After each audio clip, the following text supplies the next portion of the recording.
एक बार एक लड़का बाइक पे बहुत सारे अंडे रख के लेके जा रहा होता है, लेकिन अचानक से उसकी बाइक फिसल जाती है और उसके सारे के सारे अंडे फूट जाते हैं। आसपास के लोग तब इकट्ठा होकर उसे टोंट करना शुरू कर देते हैं कि तुझे दिखाई नहीं देता है क्या, तुझे ढंग से बाइक नहीं चलानी आती है क्या।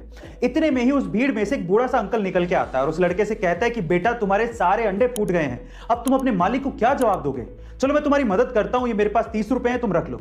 उस बूढ़े अंकल को देखकर आसपास के बाकी लोग भी उस लड़के की मदद करने को आगे आते हैं और थोड़ा थोड़ा पैसा देते हैं। इतने में उसके पास अंडे जितने फूटे थे उतने पैसे इकट्ठे हो जाते हैं और वो बाइक पे तब जाने वाला होता है। इतने में ही पीछे से कुछ लोग उसको बोलते हैं कि तुम बहुत लकी हो, अगर वो बूढ़ा अंकल ना होता तो तुम्हारा आज क्या होता। तो फिर वो लड़का जो कहता है वो आप लोगों को सुनना चाहिए। वो लड़का कहता है कि वो बूढ़ा अंकल ही मेरा मालिक है। गाइस, क्या आपने कभी गौर किया है कि जब आप नॉर्मल पानी से बर्फ जमाते हैं तो वो व्हाइट क्लाउडी कलर की होती है, लेकिन जब आप गर्म पानी से बर्फ जमाते हैं तो वो ट्रांसपेरेंट होती है। पर सवाल ये है कि ऐसा होता क्यों है। चलिए मैं आपको बताता हूं। देखिए, नॉर्मल पानी में ऑक्सीजन और नाइट्रोजन जैसी गैसेस ट्रैप्ड होती हैं और ये गैसेस बर्फ के बनने पर बाहर निकलने की कोशिश करती हैं, लेकिन कुछ गैसेस बर्फ में ही फंसी रह जाती हैं, जिसकी वजह से आपको व्हाइट क्लाउडी कलर दिखाई देता है। लेकिन जब आप पानी को पहले से ही गर्म कर देते हैं तो ये गैसेस पहले से ही बाहर निकल जाती है और उसके बाद जब बर्फ बनती है तो वो ट्रांसपेरेंट होती है। टोक्यो ओलंपिक में दिए जाने वाले gold, silver and bronze medals भी कुछ खास तरीके से बनाए गए हैं। कैसे,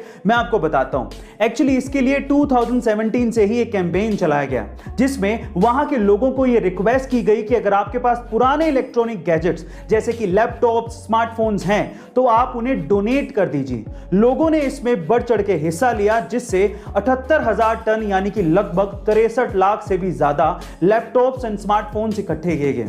फिर उसमें से मेटल्स को निकाला गया और उन्हें रीसाइकिल किया गया और उसके बाद इन मेडल्स को बनाया गया।